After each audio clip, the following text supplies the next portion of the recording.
Hello everyone, welcome back to our channel. आज हम अपने फाइनेंशियल अकाउंटिंग के सब्जेक्ट के अंदर एक नई सीरीज स्टार्ट करने जा रहे हैं जिसका नाम है जीएसटी सीरीज। अकाउंटिंग के अंदर बार बार आपको ये जीएसटी वर्ड देखने को मिलता होगा।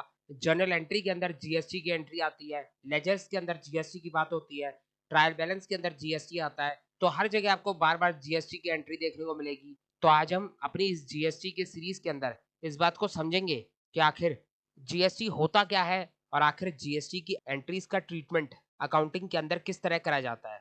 तो सबसे पहले हमें कुछ टाइम देना होगा इस बात को समझने में कि आखिर जीएसटी क्या होता है, जीएसटी कब आया, कैसे आया, क्यों आया। इस बात को हमें पहले समझना होगा, तभी जाके जो है हम जीएसटी की अकाउंटिंग कर पाएंगे। तो सबसे पहले अगर मैं जीएसटी की बात करूं तो जीएसटी की फुल फॉर्म होती है गुड्स एंड सर्विसेज टैक्स। तो जीएसटी हमारा एक टैक्स है। ये एक ऐसा टैक्स है जो कि गुड्स और सर्विसेज की सेल के ऊपर लगता है। जब भी गुड्स सेल करा जाएगा तो उसके ऊपर जीएसटी चार्ज होता है। जब भी सर्विसेज रेंडर करी जाती हैं, सर्विसेज सेल करी जाती हैं, तो उस टाइम पर भी जीएसटी लगता है। तो जीएसटी एक ऐसा टैक्स है जो कि गुड्स एंड सर्विसेज की सेल के ऊपर लगता है। अब कई स्टूडेंट्स को ये नहीं पता होगा कि टैक्स क्या होता है, तो मैं आपको बता दूं। टैक्स का मतलब होता है एक कंपलसरी पेमेंट जो पब्लिक के द्वारा गवर्नमेंट को करी जाती है। पब्लिक जो है गवर्नमेंट को पैसा देती है और गवर्नमेंट जो है उस पैसे को पब्लिक के वेलफेयर के ऊपर खर्च कर देती है, डिफेंस के ऊपर खर्च कर देती है, इंफ्रास्ट्रक्चर के ऊपर खर्च कर देती है, रोड्स बनवा देती है, लाइट्स लगवा देती है। तो पब्लिक जो है टैक्स की फॉर्म में गवर्नमेंट को पैसा दे रही है और गवर्नमेंट जो है उस पैसे को पब्लिक के वेलफेयर के लिए और कंट्री के डेवलपमेंट के लिए खर्च कर रही है। तो टैक्स का मतलब आपको समझ में आ गया। बहुत ज्यादा डिटेल में हम नहीं जाएंगे क्योंकि हमें अकाउंटिंग के पर्पज से टैक्स को समझना है। बाकी जीएसटी के ऊपर तो एक अलग से सब्जेक्ट है। जिस तरीके से हम फाइनेंशियल अकाउंटिंग पढ़ते हैं उसी तरीके से हम जीएसटी का एक सब्जेक्ट पढ़ते हैं। तो वहां पर जीएसटी के बारे में बातचीत हो सकती है डिटेल में, लेकिन यहाँ पर हम सिर्फ उतनी ही बात करेंगे जितनी हमारी अकाउंटिंग के लिए जरूरी है। तो अगर मैं जीएसटी की बात करूं तो जीएसटी हमारा एक टैक्स है जो कि हमारे गुड्स और सर्विसेज की सेल के ऊपर लगता है। तो इतनी बात आपको समझ में आ गई।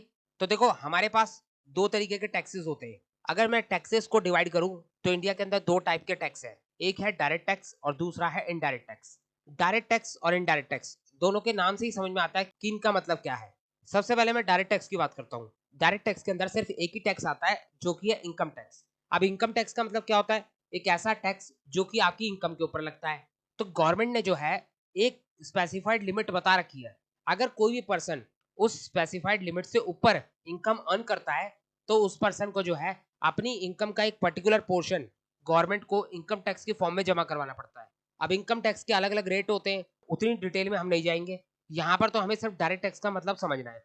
तो अगर मैं आपसे इनकम टैक्स की बात करूं तो यहाँ पर आप देखो, लेट सपोज ये एक पर्सन है जो कि इनकम टैक्स के अकॉर्डिंग स्पेसिफाइड लिमिट से ऊपर इनकम अर्न कर रहा है। अगर आपकी छोटी मोटी इनकम है तो उस केस में तो आप स्पेसिफाइड लिमिट क्रॉस नहीं करोगे जो इनकम टैक्स ने बता रखी है। लेकिन अगर आपकी इनकम ज्यादा है तो उस केस में आप स्पेसिफाइड लिमिट क्रॉस कर जाओगे। तो यहाँ पर लेट सपोज ये एक पर्सन है जिसकी इनकम बहुत ज्यादा है, यानी उसकी इनकम जो है स्पेसिफाइड लिमिट से ऊपर है, तो उस केस में उसको इनकम टैक्स पे करना पड़ेगा।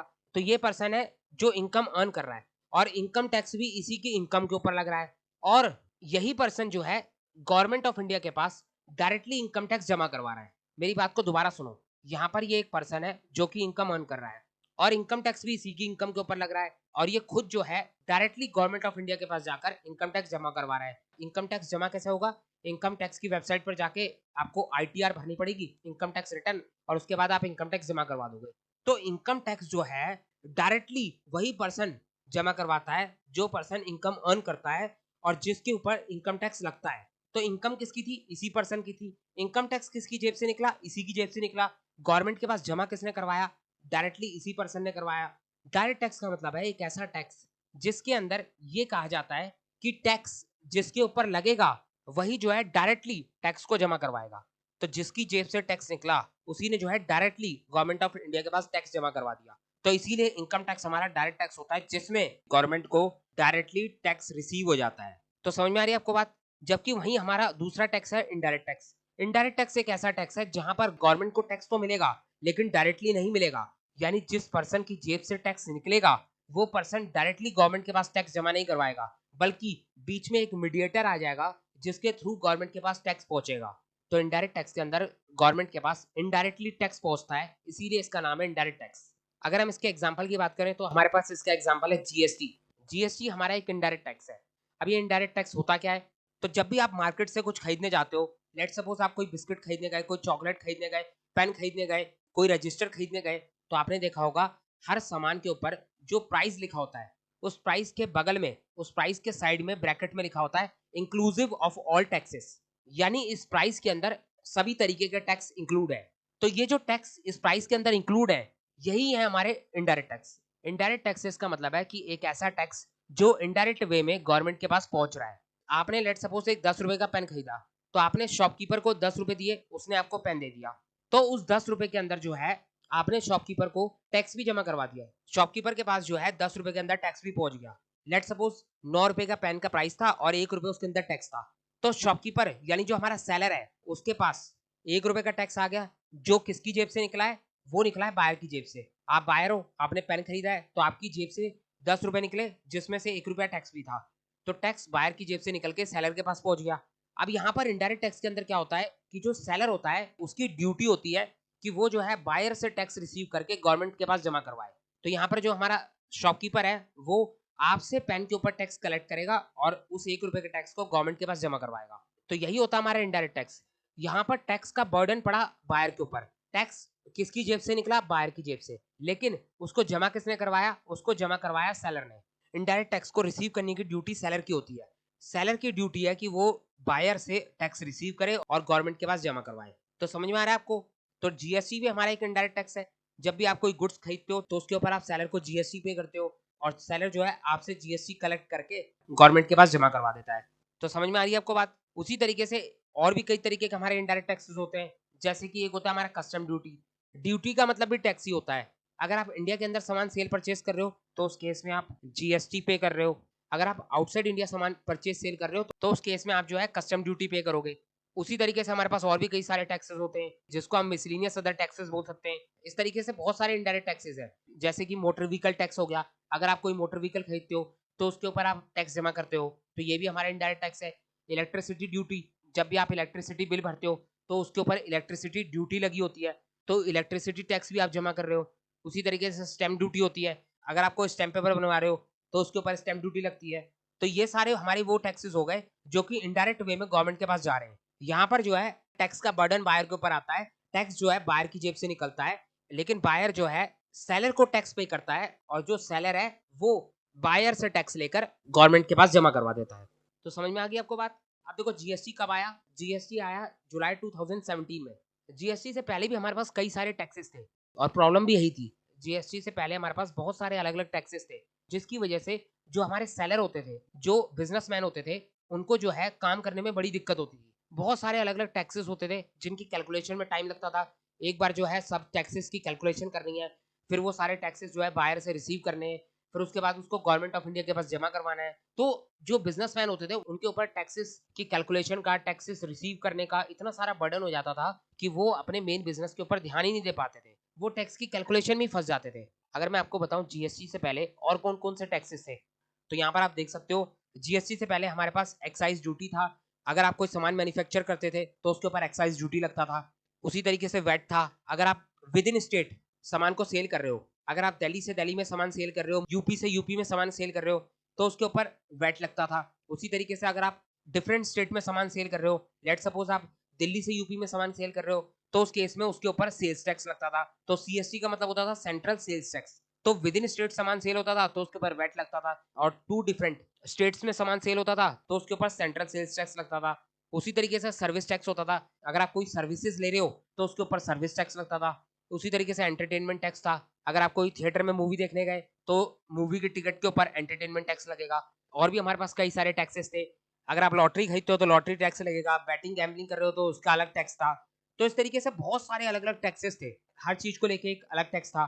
कई बार तो ऐसा भी हो जाता था कि लेट सपोज कोई बिजनेसमैन है, वो गुड्स को मैन्युफैक्चर भी करता है और उसको सेल भी करता है। तो जब वो मैन्युफैक्चरिंग कर रहा है तो उसके ऊपर एक्साइज ड्यूटी लग रही है, और जब वो गुड्स को सेल कर रहा है तो उसके ऊपर वैट या सीएसटी लग रहा है। अगर वो कोई सर्विसेज भी दे रहा है तो उसके ऊपर सर्विस टैक्स भी लग रहा है।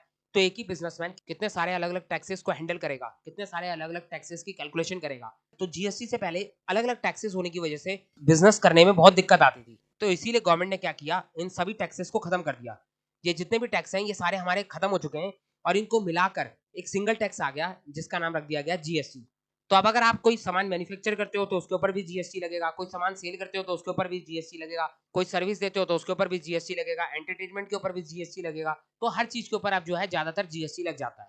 तो कोई भी गुड्स और सर्विसेज की अगर आप सेल परचेज करते हो तो उसके ऊपर जीएसटी लगता है। तो समझ में आ रही है बात? यहाँ तक की बात क्लियर हो गई? तो अब आगे बढ़े। अब अगर मैं बात करूं गवर्नमेंट की, तो हमारे पास इंडिया के अंदर दो तरीके की गवर्नमेंट होती है। एक होती है सेंट्रल गवर्नमेंट और दूसरी होती है स्टेट गवर्नमेंट। सेंट्रल गवर्नमेंट जो पूरी कंट्री को चला रही है और स्टेट गवर्नमेंट जो हर पर्टिकुलर स्टेट की अलग अलग होती है। तो जीएसटी कहने को तो हमारा एक सिंगल टैक्स है, लेकिन इसके अंदर भी चार अलग अलग टैक्सेस को डिवाइड कर रखा है। दो हमारे सेंट्रल गवर्नमेंट के टैक्स हैं और दो हमारे स्टेट गवर्नमेंट के टैक्स हैं। अगर मैं बात करूं सेंट्रल गवर्नमेंट के टैक्सेस की, तो सबसे पहला नाम आता है CGST, central goods and services tax, short में बोला जाता है सीजीएसटी। उसी तरीके से सेंट्रल गवर्नमेंट का एक और टैक्स आता है जिसको बोलते हैं IGST, integrated goods and services tax. उसी तरीके से स्टेट गवर्नमेंट के हमारे पास दो टैक्सेस होते हैं। एक होता है एसजीएसटी, इसको बोलते हैं state goods and services tax. उसी तरीके से दूसरा होता है यूटीजीएसटी, इसको सही कर लेना, यहाँ पर यूटी आएगा। यूटीजीएसटी इसका मतलब होता है union territory goods and services tax. तो हमारे पास टोटल चार तरीके के टैक्सेस हो गए। तो देखो, सेंट्रल गवर्नमेंट को भी पैसा चाहिए और स्टेट गवर्नमेंट को भी पैसा चाहिए। सेंट्रल गवर्नमेंट को जो है पूरी कंट्री के अंदर काम करना पड़ता है और स्टेट गवर्नमेंट को जो है अपने पर्टिकुलर स्टेट में काम करना पड़ता है। तो काम करने के लिए पैसा तो चाहिए चाहिए। तो यहाँ पर जो है गवर्नमेंट ने जीएसटी को दो पार्ट्स में डिवाइड कर दिया। जब जीएसटी को लाया गया था तो जीएसटी को लाने से पहले कई सारे टैक्सेस को खत्म करा गया था जो मैंने आपको अभी दिखाए थे। तो इसके अंदर जो है कुछ टैक्सेस हमारे सेंट्रल गवर्नमेंट के थे और कुछ टैक्सेस हमारे स्टेट गवर्नमेंट के थे। तो जीएसटी आने की वजह से सेंट्रल गवर्नमेंट के कुछ टैक्सेस भी खत्म हो गए और स्टेट गवर्नमेंट के कुछ टैक्सेस भी खत्म हो गए। तो टैक्स खत्म होने का मतलब है कि सेंट्रल गवर्नमेंट का रेवेन्यू भी खत्म हो गया और स्टेट गवर्नमेंट का रेवेन्यू भी खत्म हो गया। तो इसीलिए जो है जीएसटी जब आया था तो उस टाइम पर सेंट्रल गवर्नमेंट और स्टेट गवर्नमेंट के बीच एक एग्रीमेंट हुआ था जिसमें ये बोला गया था कि जितना भी जीएसटी हम किसी सामान के ऊपर रिसीव करेंगे उस जीएसटी को जो है सेंट्रल गवर्नमेंट और स्टेट गवर्नमेंट आपस में इक्वली डिवाइड कर लेंगे। लेट सपोज कोई सामान बेचने पे 1000 रुपए का जीएसटी आता है, तो उस 1000 रुपए में से 500 रुपए का जीएसटी सेंट्रल गवर्नमेंट के पास चले जाएगा और 500 रुपए का जीएसटी स्टेट गवर्नमेंट के पास चले जाएगा। तो जो जीएसटी सेंट्रल गवर्नमेंट के पास जाएगा उसको बोलते हैं हम सीजीएसटी और जो जीएसटी स्टेट गवर्नमेंट के पास जाएगा उसको बोलते हैं हम एसजीएसटी। अब इंडिया के अंदर कई जगह जो है स्टेट की जगह पर यूनियन टेरिटरी है। जैसे हमारे स्टेट होते हैं उसी तरीके से हमारी यूनियन टेरिटरी होती है। यूनियन टेरिटरी का मतलब क्या होता है कि यहाँ पर जो है सेंट्रल गवर्नमेंट का ही रूल चलता है। इंडिया के अंदर टोटल 8 यूनियन टेरिटरी है जिसमें से 3 यूटी जो है वो विद स्टेट असेंबली है, जबकि जो बाकी 5 यूनियन टेरिटरी हैं वो विदाउट स्टेट असेंबली है।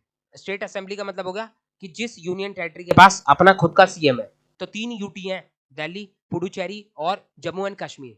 तो ये 3 यूटी हैं जहां पर जो है स्टेट असेंबली है, यानी इनमें जो है सीएम के इलेक्शन होते हैं।